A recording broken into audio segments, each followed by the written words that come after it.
Let's bring in our panel to talk more about this. Josh Orton, senior advisor at Progressives United and former aide to Senate Majority Leader Harry Reid. Also joining us, Ford O'Connell, Republican strategist and contributor for The Hill. Josh, let's start with you.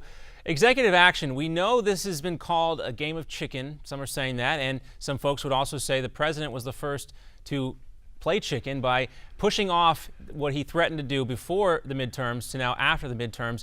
Is there anything to lead us to believe that he is not just threatening again?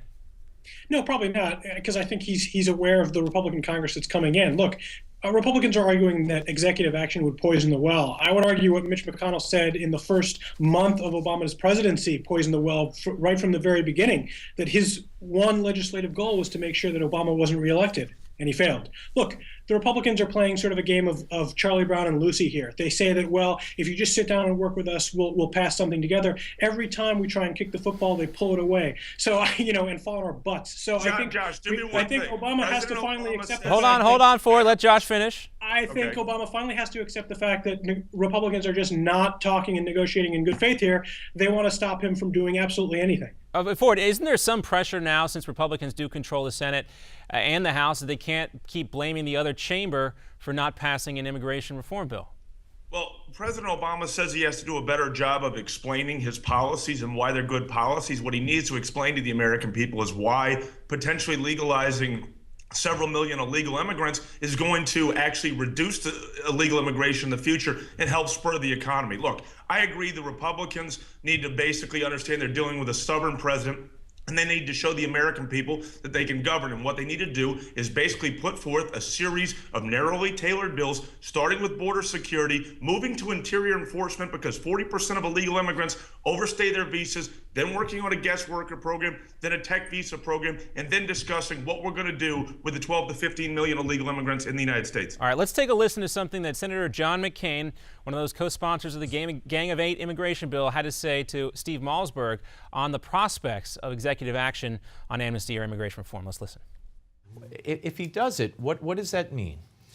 It means that it's going to dramatically harm the chances for comprehensive immigration reform, and makes you question really how interested or committed he is to that.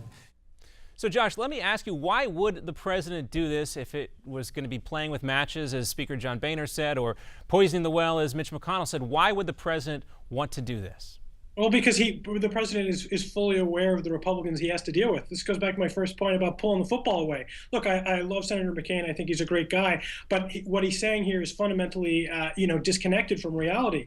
President Obama knows that no matter what he does, he's going to have a rump of House Republicans in the lower chamber, and he's going to have folks like Ted Cruz in the upper chamber opposing him every step of the way to raise themselves money and to grow their email lists. He knows that this Republican Congress is not fundamentally interested in working with him on anything perhaps besides repealing the medical device tax. He's aware of the Republican Congress. He knows them by now. He knows that this is not negotiating in good faith, and I think he's going to take executive action because he knows it's the only way to get things done, and he'll follow in the footsteps of presidents like Ronald Reagan. All right, Ford, we got 30 seconds. Let's have Ford respond. Of our broken immigration system. He can't issue visas. All he could do is legalize 12 to 15 million people. He can't secure the border. He has no interest in solutions. All he wants to do is continue playing political games, and the Republicans just can't take the bait. All right, so we may be arguing about something that may never actually occur. And, of course, also the I word is still floating around there someplace in